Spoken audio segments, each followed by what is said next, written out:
一路続けてくよ。 Assalamualaikum warahmatullahi wabarakatuh. Perkenalkan, saya Ahmad Zaki MA, merupakan dosen di Prodi Kajian Sastra dan Budaya, jurusan Seni Pertunjukan di Institut Seni Budaya Indonesia Aceh. Saya bergabung dengan ISBI Aceh pada tahun 2022 hingga sekarang, dan bidang yang saya tekuni adalah manuskrip Aceh ataupun filologi. Pada kesempatan ini, saya akan menyampaikan video PDD UKPT di bidang pengajaran saya pada mata kuliah Sastra Aceh. Mata kuliah ini ditujukan kepada mahasiswa semester 3 dengan kode mata kuliah KSB 203 yang berbobot 3 SKS. Mata kuliah ini diselenggarakan dengan 16 kali pertemuan tatap muka, dengan rincian 14 kali pertemuan penyampaian materi dan 2 kali pertemuan untuk evaluasi, yaitu ujian tengah semester dan ujian akhir semester. Mata kuliah ini membahas tentang sastra Aceh, lisan maupun tulisan, puisi, prosa fiksi, prosa liris, dan masyarakat Aceh dalam sastra.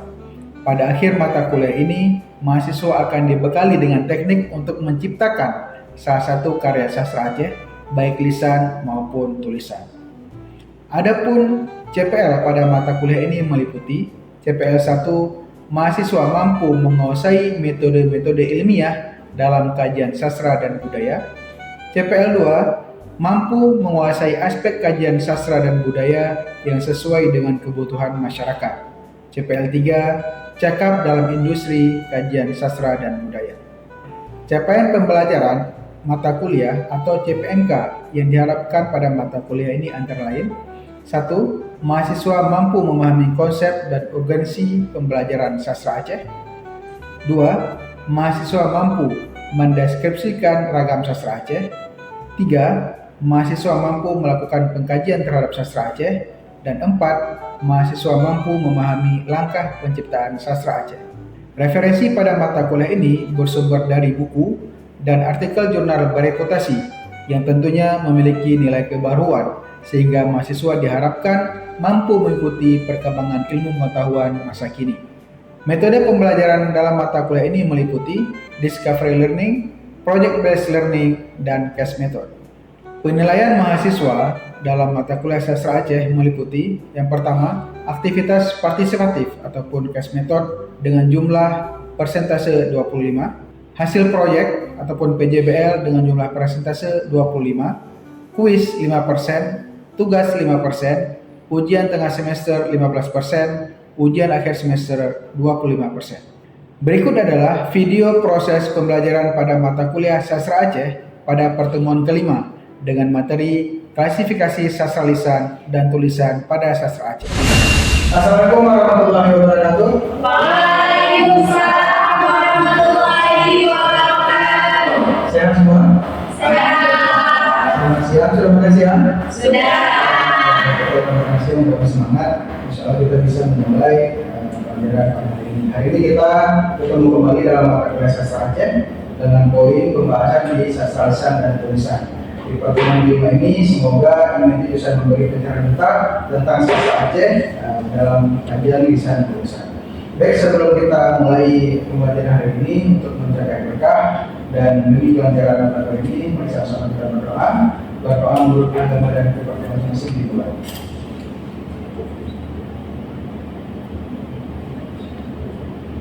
Sudah selesai?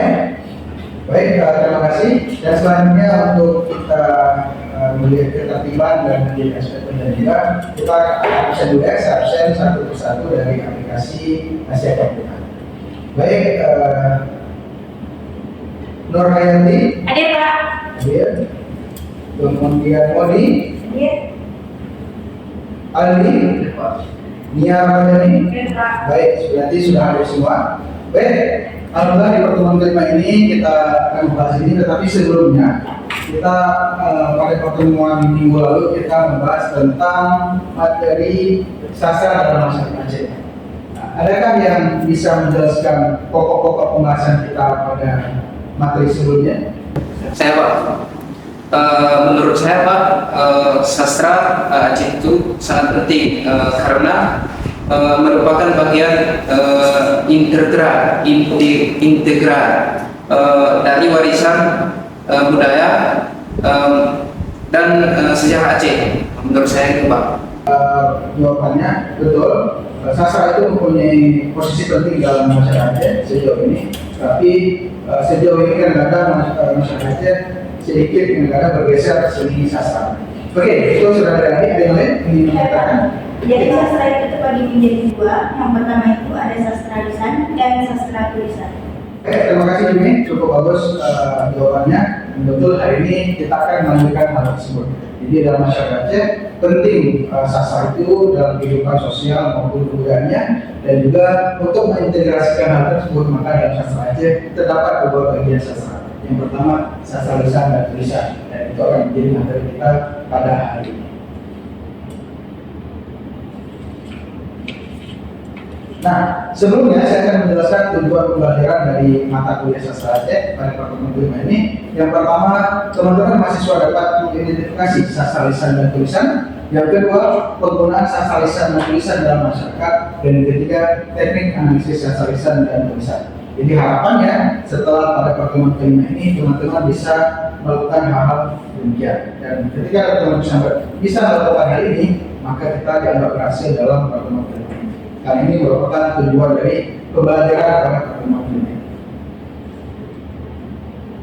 Nah, kita akan melihat lisan dan tulisan. Nah, lisan dan tulisan ini kan ketika kita bertanya, mana duluan lisan sama tulisan? Nah, ini siapa yang duluan ya? Siapa yang duluan? Siapa yang duluan? Lisan atau tulisan? Lisan atau tulisan? Lisan apa tulisan?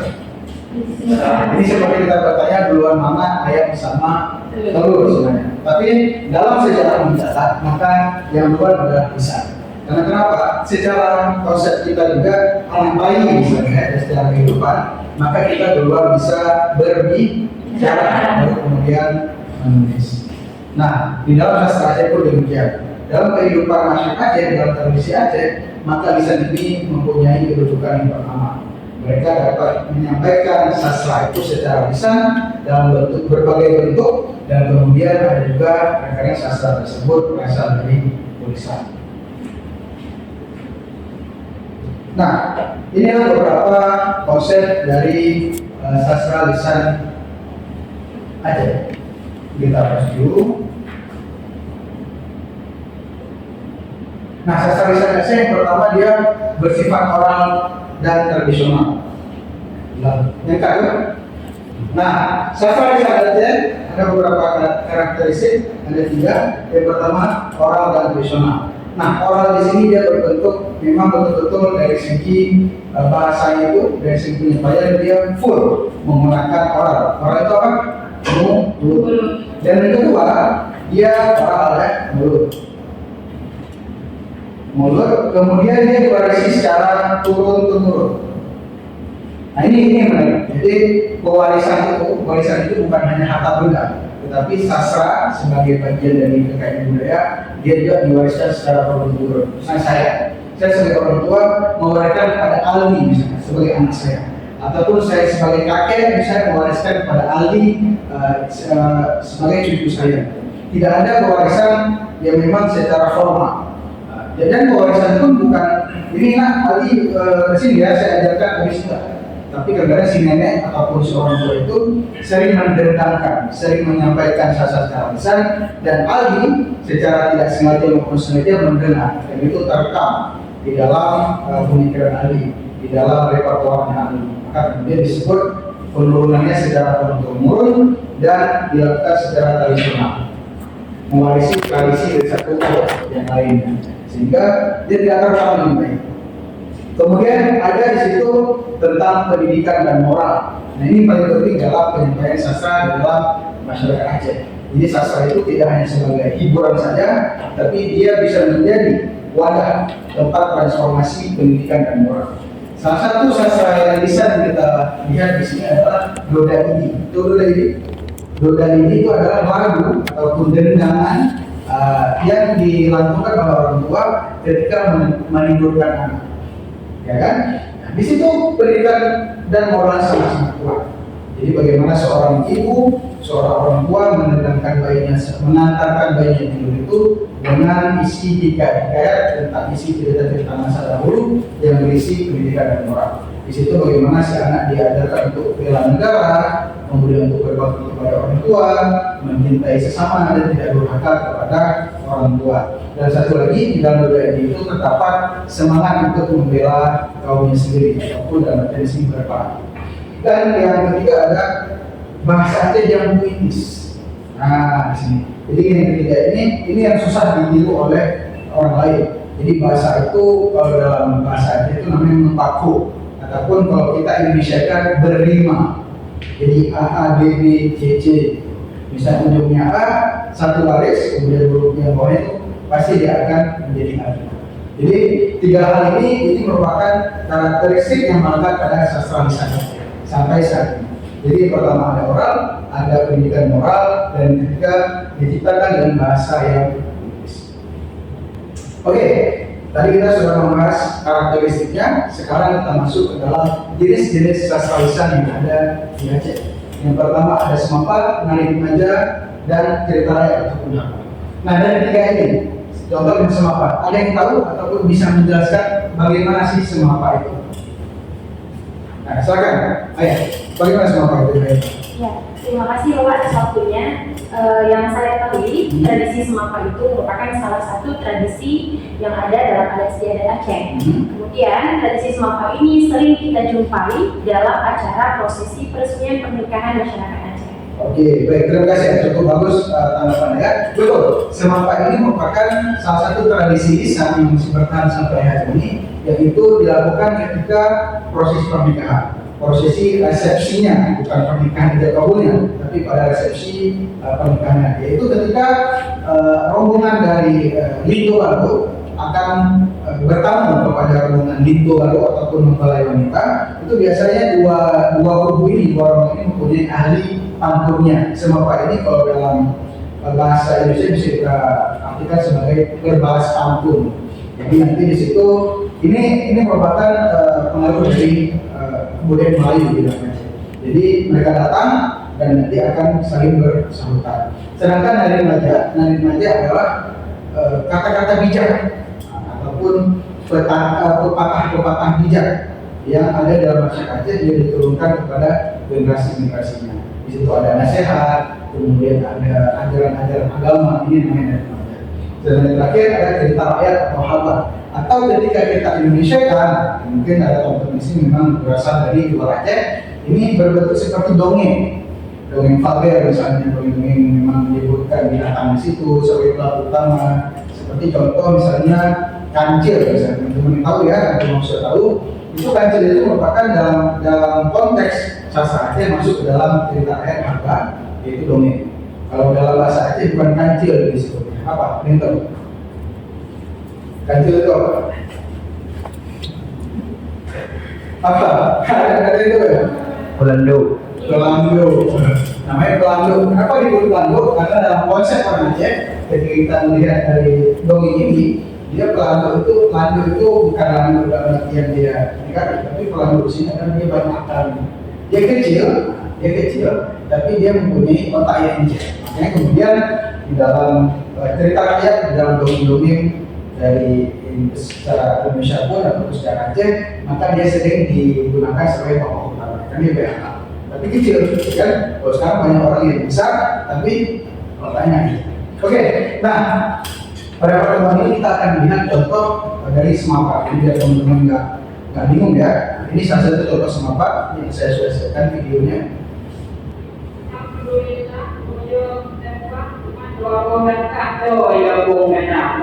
Tidak nyapat kami tenempan nadi ku yang banyak nyerah nanti yang iu lana. Kamu ada kena kami tenempan ibu yang kita di ada SMA. Cuma nomor kamu aku apa? Cukup tak susah dalam program. Kalau yang ini betul ada dua dan buka kami lagi. Nah ini dari kata tadi dia sudah terlihat di ujungnya itu aha kan. Abu apa, Bajen Nira. Ini salah satu ciri-ciri bahasa Aceh yang puitis. Jadi dia ujung itu mempakok dalam bahasa Aceh. Ya Allah, ya. Waalaikumsalam warahmatullahi wabarakatuh. Gimana?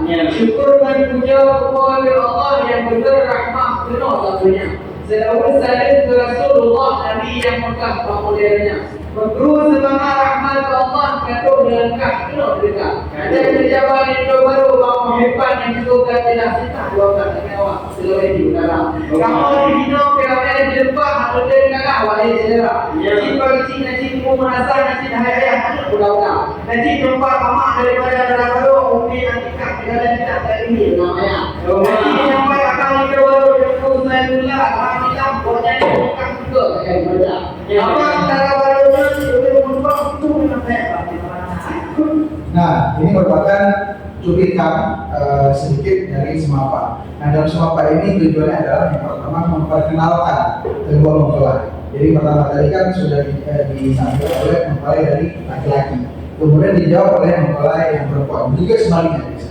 Nah, di situ disebutkan nanti nama siapa, kemudian pendidikannya apa, keahlian mempelai itu apa. Jadi bisa digunakan sebagai sarana untuk memperkenalkan. Mungkin sesama mempelai sudah kenal, keluarga sudah mengenal, tetapi di sini digunakan untuk mengenalkan ke masyarakat sekitar tentang siapa yang datang, siapa yang akan menjadi warganya, pendidikannya apa, kemudian dia berasal dari mana, keahliannya apa. Jadi itu bisa menjadi semacam promosi bagi mempelai yang disampaikan oleh juru Semapa ini kepada masyarakat. Oke, baik kita lanjutkan. Tadi kita sudah membahas tentang sastra lisan, sekarang sastra tulisan. Sama seperti namanya ya, kalau sastra lisan tadi disampaikan secara oral melalui mulut, sedangkan sastra tulisan disampaikan melalui tulisan.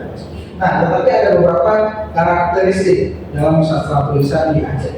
Yang pertama, dia ditulis dalam bahasa Arab Jawi. Arab Jawi, tahu Arab Jawi mana? Arab Jawi contoh misalnya. Nah ini apa ya? Ini sukila. Kalau sikula seperti ini. Nah ini sikula. Nah ini bahasa Arab Jawi, bukan bahasa Arab biasa. Kalau bahasa Arab biasa kan contohnya misalnya ini bahasa Arab Jawi ya. Bahasa Arab Jawi, kalau bahasa Arab bukan Jawi dia. Nah ini dia ada tajwid, ada harokatnya. Sedangkan bahasa Arab Jawi itu kita bisa langsung membaca tanpa ada harokatnya. Nah, ini merupakan pengaruh dari kerajaan terdahulu, yang mana bahasa ini menjadi bahasa internasionalnya, bahasa pemersatu bagi masyarakat. Jadi orang-orang ingin menulis buku, kemudian berkomunikasi dengan dunia luar, maka menggunakan bahasa ini, Arab Jawi, atau dalam bahasa lain Arab, ya.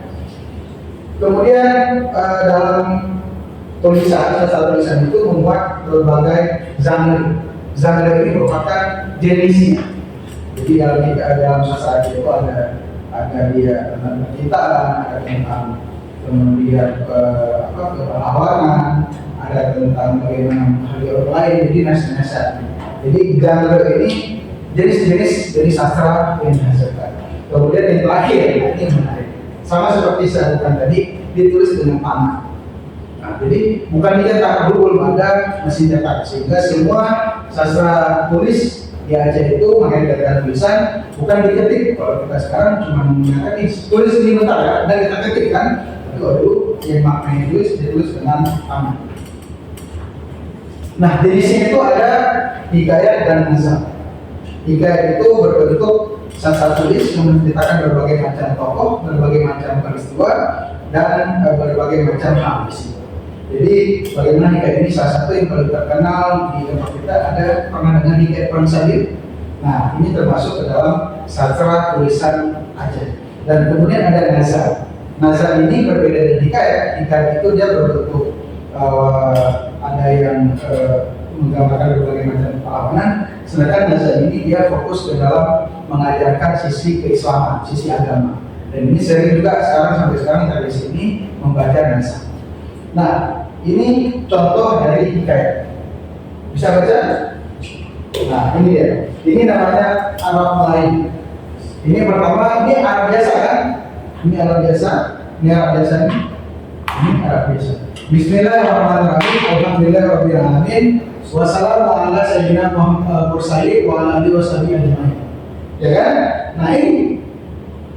Adapun kemudian dari itu, maka inilah kelakuan masuk tarekat.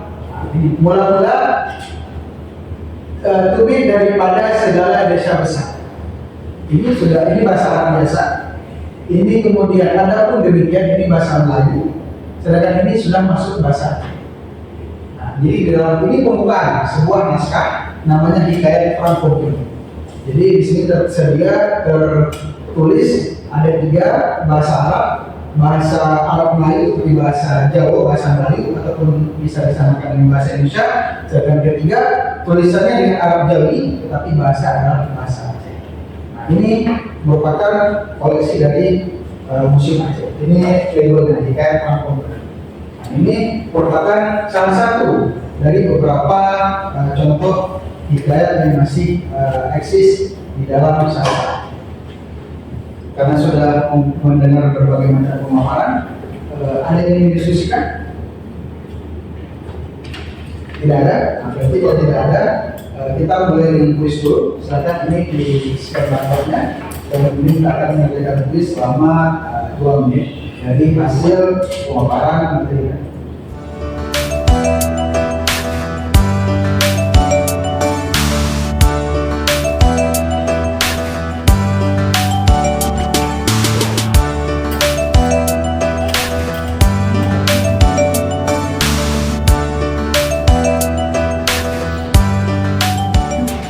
Sudah selesai ya.